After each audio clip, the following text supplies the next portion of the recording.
Le prince et le pauvre. Il était une fois un enfant né d'un roi et d'une reine. Il s'appelait Édouard et tout le monde dans le palais se réjouissait et bénissait le prince. Édouard.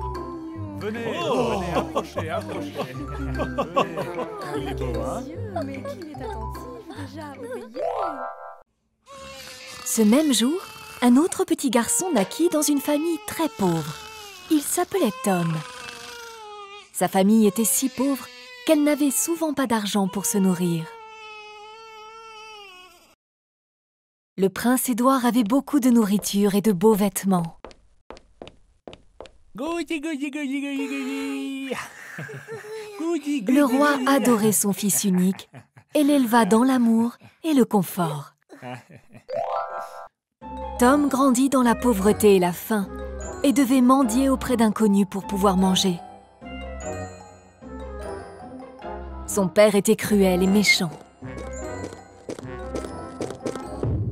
Sors d'ici, espèce de sale gosse! Et ramène-nous à manger ou des pièces. Non, je veux plus me faire passer pour un infirme. Non, non. Un petit vaurien insolent! Ne t'avise pas de revenir les mains vides! Je ferai plus jamais le mendiant. Tom quitta sa maison et erra dans les rues. Jusqu'à ce qu'il tombe devant un magnifique palais.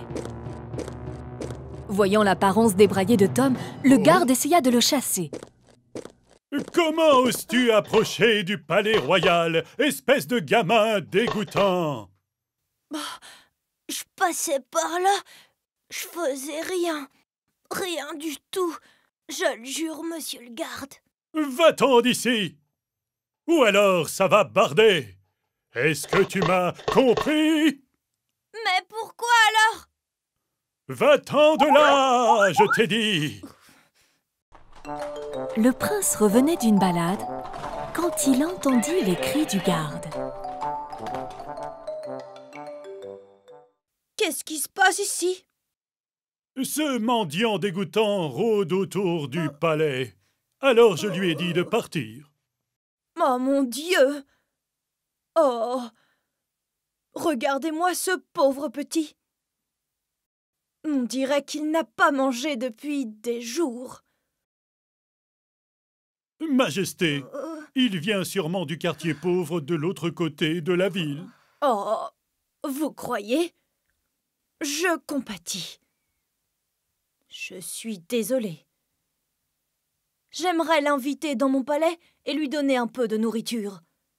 Ouvrez le portail! Oh! Mais votre majesté, le garçon... Je vous ordonne de l'ouvrir! Le garde n'avait d'autre choix que d'obéir. Toi, là! Viens avec moi.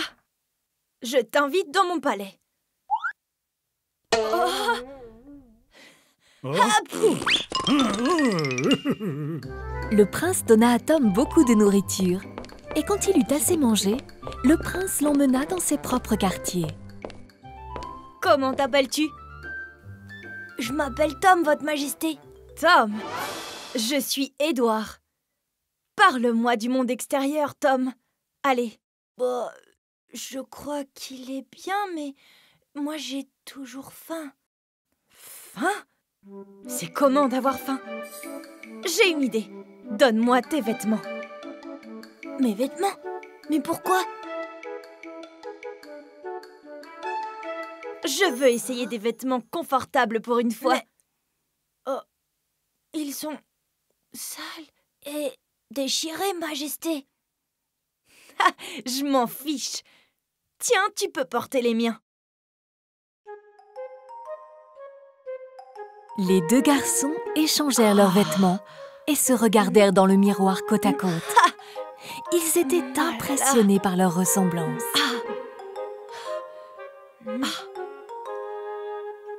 On ressemble à de vrais jumeaux.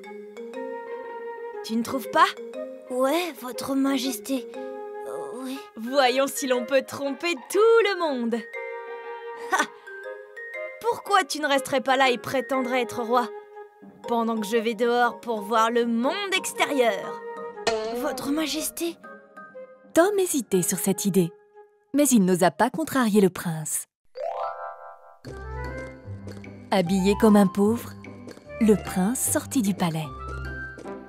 Le garde le regarda méchamment. Te voilà.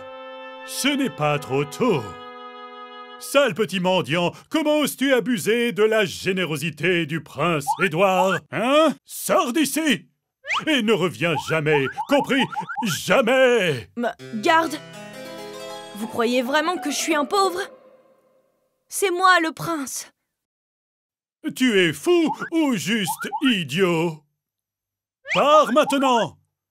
Ou tu risques de le regretter! Quoi? Attendez, c'était une blague. Vous ne me reconnaissez pas du tout?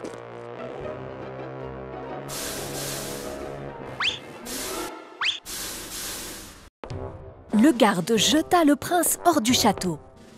Pendant ce temps, le père de Tom, qui l'avait cherché dans toute la ville, vit le prince et courut vers lui. Ah, tu es là, sale gamin inutile! Où est-ce que tu te cachais, hein? Comment osez-vous me prendre comme ça? Non, mais... Lâchez-moi, je suis le prince. Oh, j'ai dit, écoutez, je suis le prince. Quoi? Tu te moques de ton père, maintenant? Je vais te donner une bonne leçon! Pendant ce temps dans le palais, Tom était un peu mieux soigné. Il avait beau dire à tout le monde qu'il n'était pas le prince Édouard, personne ne l'écoutait. Même les serviteurs ne le croyaient pas. S'il vous plaît, pourquoi vous ne croyez pas je suis pas le prince Édouard? Je ne suis qu'un pauvre. Votre Majesté, ne dites pas des choses comme ça. Le roi est gravement malade. Ce n'est pas le moment de plaisanter. Je ne plaisante pas. Le prince est dehors quelque part. Et il faut qu'on le retrouve absolument. Vous savez bien que ce garçon avec qui vous avez sympathisé n'était qu'un pauvre. Ne vous inquiétez pas pour ça, Votre Majesté. Tom n'avait d'autre choix que de poursuivre cette mascarade. Pendant ce temps, le prince se faisait battre par le père de Tom tous les jours. Oh, mais arrêtez, arrêtez! Alors retiens bien la leçon. Va dehors pour mendier. Tu es mon fils, Tom. Ne l'oublie surtout pas. Alors tu vas faire ce que je dis. Le prince avait peur de lui et n'essaya pas de le contrer.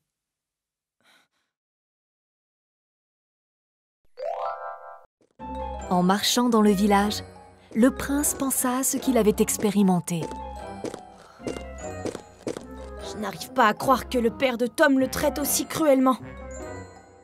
Je vais m'assurer qu'il soit puni. C'est sûr. Mais personne au palais ne verrait qu'Édouard est le vrai prince.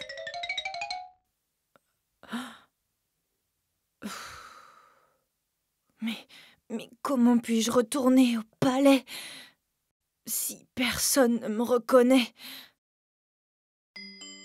Édouard continua à faire du porte-à-porte, mais personne au village ne voulait lui donner de nourriture. Hé, toi, fiche le camp d'ici.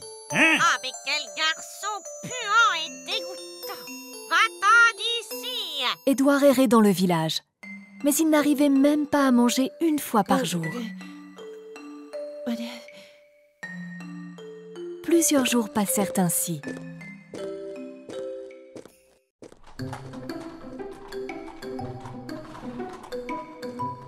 Un jour, Édouard tomba sur un chevalier d'un royaume voisin qu'il avait déjà rencontré. Ils avaient participé à une compétition de tir à l'arc ensemble. Édouard tenta sa chance et lui rappela les détails de leur dernière rencontre, essayant de le convaincre de sa véritable identité. Oh. Oh. Ça doit être vrai. Vous êtes effectivement le prince Édouard. Je le suis. Pouvez-vous m'aider à retourner au palais, s'il vous plaît? N'ayez crainte, mon prince. Le chevalier assit le prince sur son cheval et le conduisit au palais. Pendant ce temps, le roi était mort et tout le monde au palais était concentré sur le sacre de Tom. Le roi est mort, longue vie au roi! Sonnez les trompettes! Oh! À ce moment-là, le prince Édouard fit irruption dans la salle du trône. Arrêtez tout! Je suis le vrai roi! Mais quoi? Encore ce pauvre! Garde, saisissez-le! Maintenant! Ne le touchez pas. Il est le vrai prince et votre nouveau roi. C'est une véritable conspiration. Ce chevalier conspire avec le pauvre pour voler le trône. Garde! Arrêtez-les et jetez-les au cachot! Laissez-moi partir! Je suis votre roi! Tom, dis-leur la vérité! Dis-leur comment on a échangé nos vêtements! Tom, dis-leur la vérité! Allez! Dis-leur! Allez! Dis-leur qu'on a échangé nos vêtements! Tom! Tom! Tom était perdu. Il savait ce qu'il devait faire, mais il avait peur de retourner à sa vie de pauvre. Il prit finalement la décision de faire taire tout ce vacarme. Ah! Il dit la vérité! Je ne suis pas le prince Édouard! C'est lui! C'est bien lui! Tom avait toujours été un garçon honnête et respectable. Ainsi donc, le prince Édouard fut sacré roi. Il fut tellement impressionné par l'honnêteté et la loyauté de Tom qu'il lui demanda de rester à la cour et le fit chevalier. Tom devint le conseiller principal du roi Édouard et vécut dans le palais le reste de sa vie. Le prince et le pauvre devinrent aussi proches que des frères et régnèrent sur le pays ensemble, avec honneur et générosité, en s'assurant que tout le monde vive correctement.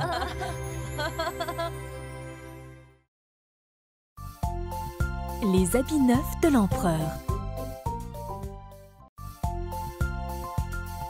Les musiciens de Brême. Le prince heureux. Heidi, fille des Alpes. Rémi sans famille. Le magicien d'Oz. La dernière feuille.